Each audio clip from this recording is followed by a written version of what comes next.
नमस्कार, मैं हूं मीनाक्षी गुप्ता और आप देख रहे हैं नेक्स्ट नाइन लाइफ और स्वागत है आपका हमारे इस खास कार्यक्रम में। टीवी जगत के और देश के पॉपुलर एंकर रोहित सरदाना का कल निधन हो गया। हार्ट अटैक के बाद उन्होंने इस दुनिया को हमेशा के लिए अलविदा कह दिया। वो नोएडा के मेट्रो हॉस्पिटल में एडमिट थे। कुछ समय पहले उन्हें कोरोना हुआ था, लेकिन उसके बाद वो धीरे धीरे रिकवर कर रहे थे। उन्होंने अपने दोस्तों और साथियों से भी कहा था कि वो जल्द ही ठीक होकर वापस अपना शो दंगल फिर से करेंगे। लेकिन कल सुबह उनकी अचानक तबीयत बिगड़ गई, जिसके बाद उन्हें आईसीयू में वेंटिलेटर पर शिफ्ट किया गया, जिसके बाद उन्होंने मेट्रो हॉस्पिटल में ही आखिरी सांस ली। रोहित सरदाना के निधन के बाद से ही पूरे देश में शोक की लहर है। उनके बच्चों और उनके परिवार का तो बहुत ही बुरा हाल है। देश के तमाम दिग्गजों और तमाम राजनीतिक हस्तियों ने भी रोहित सरदाना के निधन पर शोक व्यक्त किया है। ऐसे में आज हम आपको बताने जा रहे हैं कौन है रोहित सरदाना और उन्होंने अपने जीवन में कैसे इतनी बड़ी उपलब्धि हासिल की। देखिए हमारी एक खास रिपोर्ट। रोहित सरदाना का नाम टीवी जगत में काफ़ी जाना पहचाना नाम है। वो तेज़ तर्रार पत्रकारों में आते थे। जो भी लोग पत्रकारिता करना चाहते हैं वो अक्सर ही रोहित सरदाना के जीवन को आदर्श के तौर पर लेते हैं। उनके बारे में जितनी तारीफ़ की जाए उतनी कम है। वो भारत के प्रसिद्ध पत्रकारों में से एक हैं। वो कई बार संपादक के तौर पर काम कर चुके हैं। रोहित सरदाना एक हिंदू धर्म का पालन करने वाले परिवार से आते थे। उन्होंने अक्सर ही समाज के बीच मौजूद अविश्वास के मुद्दे पर बहस की है।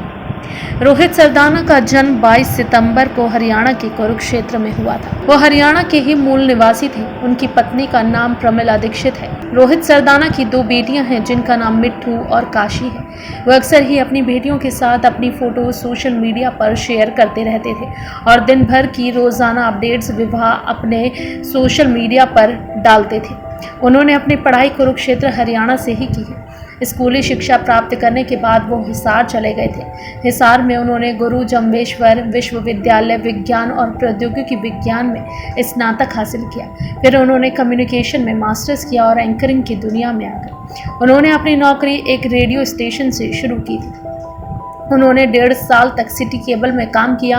कुछ समय काम करने के बाद उनके मन में आया कि वो कुछ बड़ा करना चाहते हैं, तो वो अपना शहर हिसार छोड़कर दिल्ली की तरफ चले गए। अपने शुरुआती समय में उन्होंने ईटीवी में काम किया था। कुछ समय के लिए उन्होंने हैदराबाद में भी काम किया। उनको क्रिकेट की ज़्यादा नॉलेज नहीं थी, लेकिन इसके बावजूद उन्होंने क्रिकेट के कई मुद्दों पर चर्चा की। वो हमेशा किसी बड़े विशेषज्ञ की तरह बात करते। वो जी न्यूज़ पर अपना शो होस्ट करते थे। साल 2017 में उन्होंने जी न्यूज़ छोड़कर आज तक में एंट्री ली थी। वो आज तक में मशहूर शो दंगल चलाने लगे थे। उनके नाम पर माधव ज्योतिष award, best news anchor award और सेंसुई बस न्यूज़ प्रोग्राम अवार्ड मिल चुका है। बता दें कि जब पद्मावती फिल्म आई थी तब उनकी कंट्रोवर्सी बढ़ गई थी। उन्होंने उस वक्त कह दिया था कि ये तो अभिव्यक्ति की आज़ादी के खिलाफ काम हो रहा है। उन्होंने कहा था कि कभी कोई फिल्म का नाम सेक्सी आयशा, सेक्सी फातिमा क्यों नहीं होता है। ऐसे में इस बात से पूरे मुस्लिम समुदाय ने घोर विरोध किया था। इसके बाद हाल ही में उन्होंने अपने शो दंगल में भारतीय जनता पार्टी के नेता को जमकर फटकार लगाई थी। उन्होंने फटकार इसलिए लगाई थी क्योंकि भारतीय जनता पार्टी के नेता ने मास्क नहीं लगाया था और रैलियों में उमड़ी भीड़ पर मुद्दा उठाया था। वो देश के 10 सर्वश्रेष्ठ पत्रकारों में आते थे। उनकी कुल संपत्ति लगभग 1 करोड़ की है। जब भी वो अपना शो होस्ट करते थे तो उससे लाखों की कमाई कर ले जाते थे। उनको निजी जिंदगी में किसी भी लग्जरी सामान का शौक नहीं था। वो कुछ चुनिंदा गाड़ियों के मालिक जरूर थे। इसके अलावा उनकी पूरे भारत में संपत्ति है। वो काफ़ी समय से कोरोना से संक्रमित थे, जिसके चलते उनको नोएडा के एक निजी अस्पताल में भर्ती करवाया गया था। अस्पताल में वो वेंटिलेटर पर थे। वेंटिलेटर पर ही उनको हार्ट अटैक आ गया और उनका दिल धड़कना बंद हो गया। उनका निधन 30 अप्रैल 2021 को हो गया। डॉक्टरों के अथाह प्रयास के बाद भी उन्हें बचाया नहीं जा सका। भारत के राजनेताओं और अभिनेताओं ने उनको सोशल मीडिया के जरिए श्रद्धांजलि दी है। रोहित सरदाना ने कई साल जी न्यूज़ चैनल में काम किया था और इसी दौरान प्रिंस नाम के बच्चे के बोरवेल में गिरने की स्टोरी कवर करने के दौरान वो चर्चा में आए थे।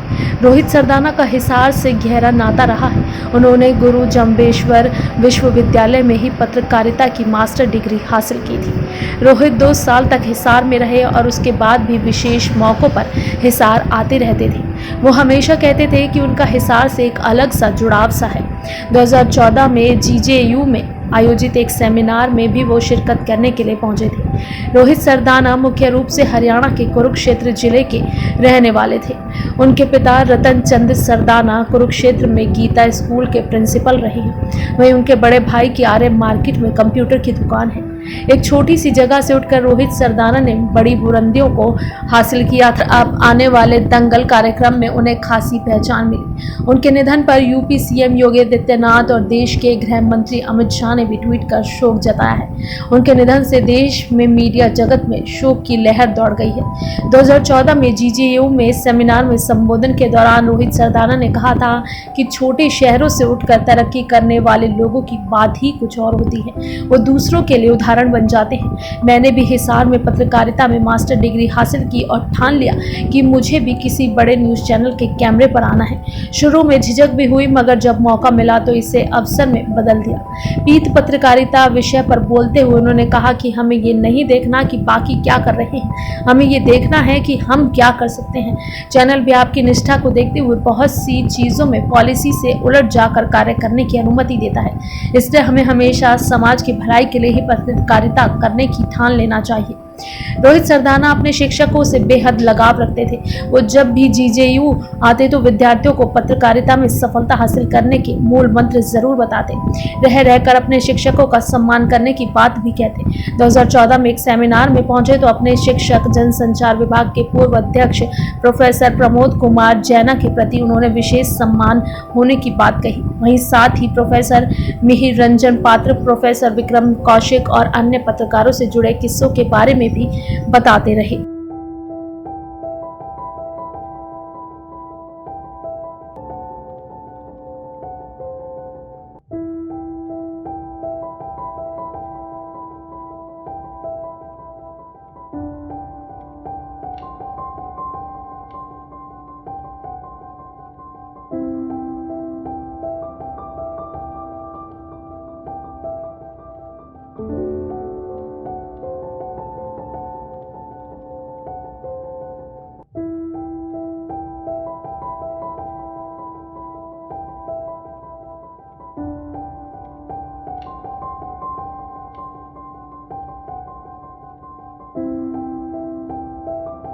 फिलहाल के लिए इस कार्यक्रम में बस इतना ही। बाकी देश और दुनिया से जुड़ी ताजा तमाम अपडेट्स के लिए आप जुड़े रहिए नेक्स्ट 9 लाइव के साथ। और अगर आपको हमारा ये वीडियो पसंद आया है तो इसे लाइक, शेयर एंड कमेंट जरूर करें। साथ ही साथ हमारे चैनल नेक्स्ट 9 लाइव को भी जरूर सब्सक्राइब करें।